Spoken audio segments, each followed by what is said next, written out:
चलिए एक बार फिर से स्वागत है आप सभी का हमारे चैनल पीके मंत्रा इंग्लिश क्लासेस पर। मैं हूँ आपका होस्ट, आपका दोस्त प्रभात कुमार सिंह, और आज मैं आंसर की लेकर आया हूँ एक पोम का, जो कि है पोएम नंबर 7 और वह है यूनिट 11 का।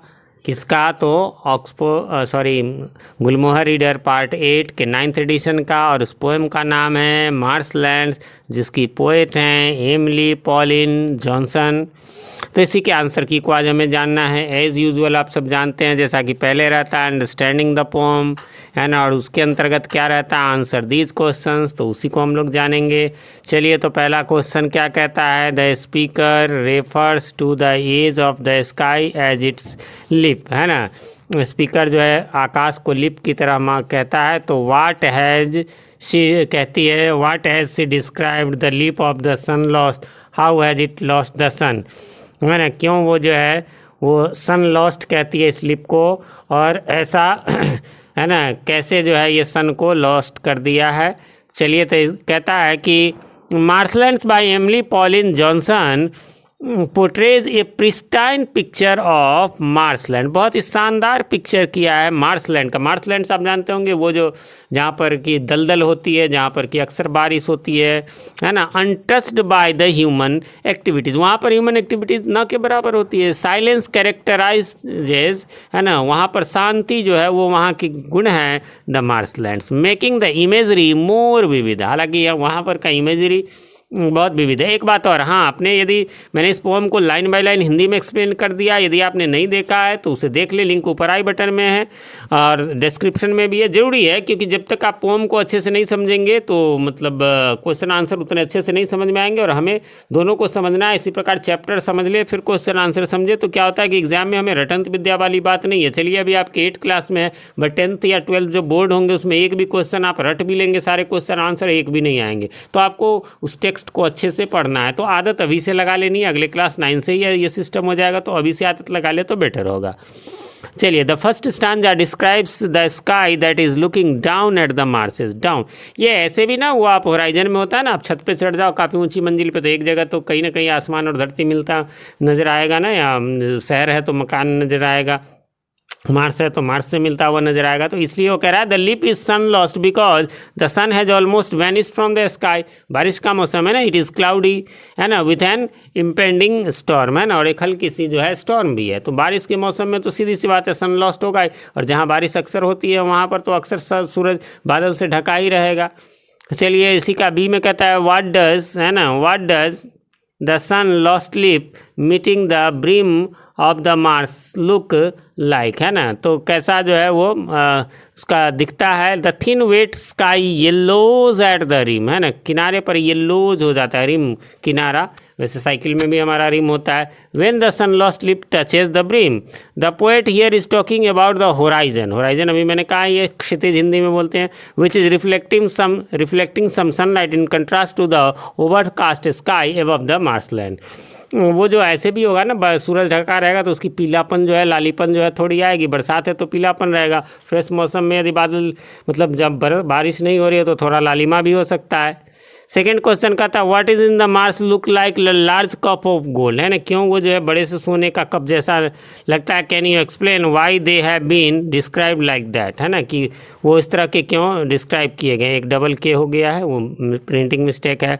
The low lying ponds of mud, है ना, low lying pools of mud, कीचड़ का, मड मीन्स कीचड़ होता है ना, कीचड़ का वो एक तरह से पुल कहिए। In the swamps are filled with the moss, moss means काई जिस पर हम फिसल जाते हैं, एंड मोल्ड, मोल्ड भी वही होता है। They look like large cup of gold, है ना, तो उसी प्रकार के वो दिखते हैं। There are meadows mildews growing in the these low lying pools, है ना, द वेनिंग यानी घटता हुआ सनलाइट, कम होता हुआ सनलाइट रिफ्लेक्ट्स इन दीज, है ना, पूल्स, मतलब घटता हुआ कब, डूबने से पहले यानी शाम को। Them resembles a large gold cup, है ना, तो वो लगता है जैसे कोई बड़ा सा गोल्ड कप हो। थर्ड क्वेश्चन में why has the wild goose come to marsh, where is it going, है ना। वाइल्ड गूज जो है, जंगली गूज जो है, कल हंस क्यों आया है, कहाँ जा रहा है वो। तो कहता है the wild goose has come to the marsh looking for shelter, shelter के लिए आया, शरण के लिए, रहने के जगह के लिए आया है ना, फॉर द नाइट, रात के। The goose knows that somewhere amongst the rushes, वो जो रशेज है वहाँ पर, and oozing lichens it can find its home, वहीं पर ये अपना जो है वो जगह, जो वो धान के खेत और जैसे जो वो घास होते हैं उसमें उसको जगह मिल जाएगी, वहाँ पर ही अपना घोंसला बना सकता है, वहाँ रह सकता है। Which words from the poem tell us how big the crane is and how fast it is flying. Crane समझते होंगे, इस पर एक पोएम भी है ना, क्रेन वाला, जिसमें दो क्रेन को कंपेयर किया गया। एक तो क्रेन वो होता है जो घर वर तोड़ते वक्त आपने देखे होंगे, या कार वगैरह को टांग करके ले जाते हुए म्यूनिसिपैलिटीज़ की तरफ से, और दूसरा क्रेन वो पंछी होता है, सारस। तो कहता है वो यहाँ पर सारस है। The word heavy being tells us that the crane is quite big, कि वह बहुत बड़ा है। इट इज़ इट्स फ्लाइट, यानी इसकी उड़ान has been described as lazy, है ना। This means that the crane was probably not flying very fast, यानी धीरे है तभी तो लेजी कह रहे हैं। उसके बाद है 5 number, how is the fog that comes over the marshes described, है ना, कि जो फॉग, जो धुंध आते हैं मार्सेज में, उसको कैसे डिस्क्राइब किया है। Do we know what time of day it is when the fog arrives, कि फॉग जब आता है तो क्या हमें पता चल रहा है इस पोएम में कि वो कौन सा समय होता है। तो कहता है the fog that comes over the marshes has been described as the thick grey and humid, thick है, ग्रे है, ह्यूमिड है। इट इज़ ऑलमोस्ट नाइट, ये लगभग रात का वक्त है। When the fog creeps up around the marshes we can deduce this from the phrase while the Marses sleep, क्योंकि जब मार्स स्लीप करता है तब फॉग आता है, यानी कि स्लीप कब करता है, यानी रात की बात है। द पोएम, अगला है, the poem describes what marshlands are like during a shift in time in the day, shift in time यानी देर से रात। What shift is this.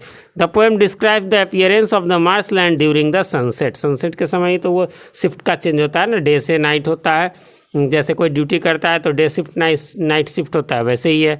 What breaks the silence of the marshland, है ना, आखिर silence of मार्सलैंड के silence को कौन तोड़ता है। What do you think is the effect of one lone sound, है ना, शांति वाला साउंड जो है, in expanding stillness in the मार्से।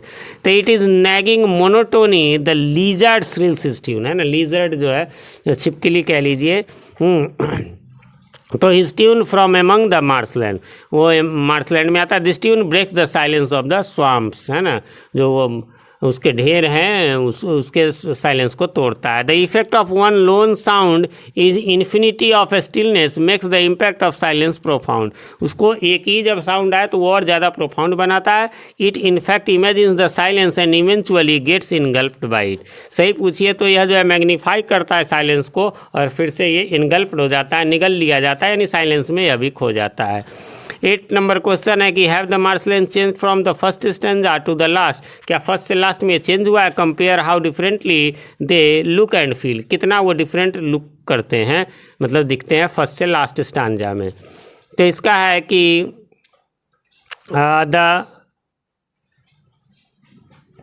एक मिनट, हाँ, इसका आंसर है the transformation of marshland takes place in a short time span, बहुत कम समय में, बिटवीन सनसेट एंड नाइटफॉल, है ना, ये दिन और रात नहीं, सनसेट से शुरू होता है। The poet has experimented with the colours of the marshlands which turn from yellow to golden, yellow से गोल्डन हो जाता है, and finally in shadowy grey, यानी ग्रे टाइप का हो जाता है, व्हेन फॉग, जब धुंध आ जाता है, इन श्राउड्स द वेटलैंड्स एट नाइट, उस वेटलैंड गीले लैंड पर जब आ जाता है।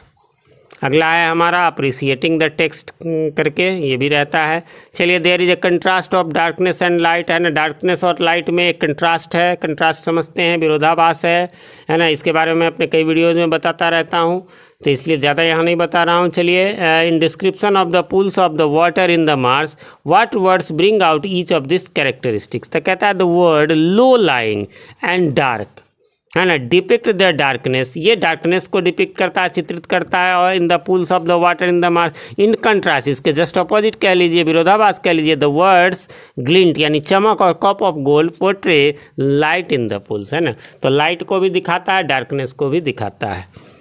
अगला है हस्ड इन hushed he, the sledges and the vapors creep. Can the words appear and move, ये जो दो वर्ड है, be used replacement of creep in the line, है ना, क्या ये creep की जगह पर ये यूज़ किए जा सकते हैं? Why do you think the poet has used creep instead of these other option, है ना, क्यों ऐसा creep शब्द का इस्तेमाल किया है? What effect does it give to the image or the vapors and the poem? तो कहता है द वर्ड्स अपीयर और move would not have the same effect as creep. Creep means होता है एक्चुअली रेंगना, और अपीयर मतलब मालूम होना, है ना, मूव मतलब चलना.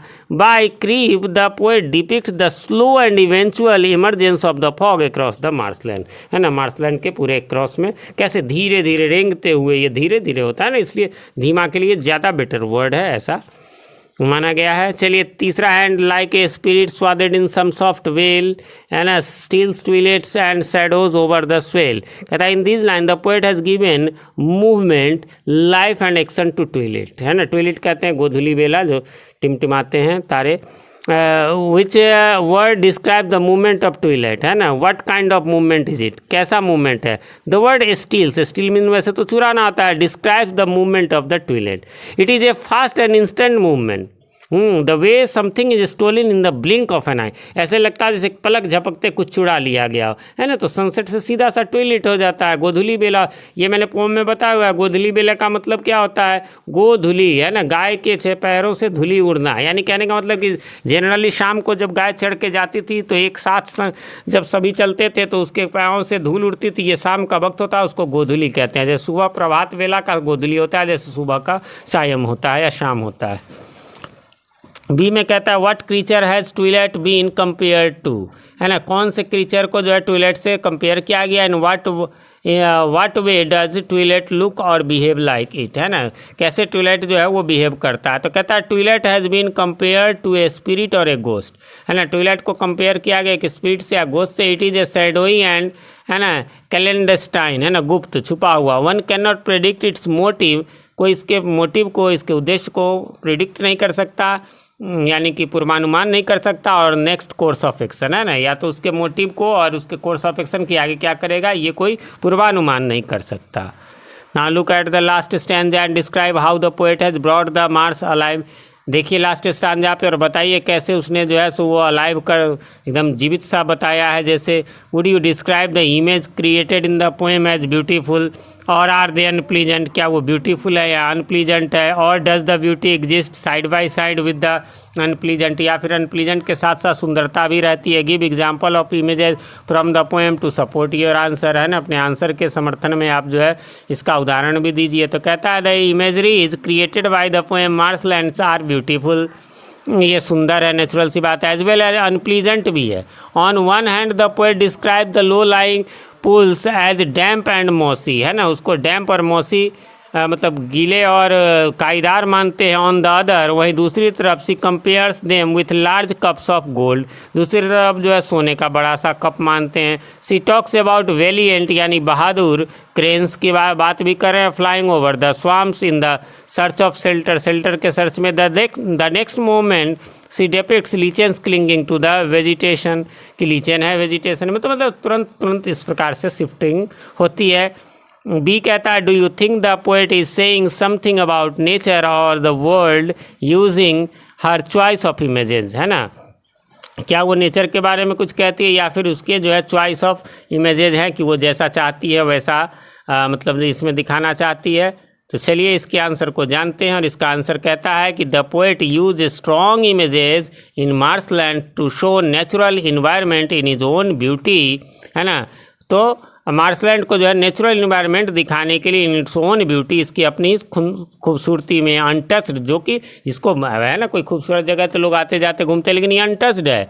And not polluted by the human hands, ये ह्यूमन हैंड्स के द्वारा, मानव के हाथों द्वारा प्रदूषित भी नहीं है. The marshland have been presented here as a perfect ecosystem, है ना, एकदम से पूरी तरह सब एक दूसरे पर dependent. For all species to cohabit peacefully, है ना, सब जो है साथ में रहते हैं peacefully silence and stillness characterises the marshland, है ना। यहाँ पर शांति जो है और स्थिरता जो है वह मार्शलैंड की खासियत है। Occasionally disturb by the passing of different birds and animals, बस बर्ड्स और एनिमल्स यहाँ से गुजरते हैं उसको छोड़ करके।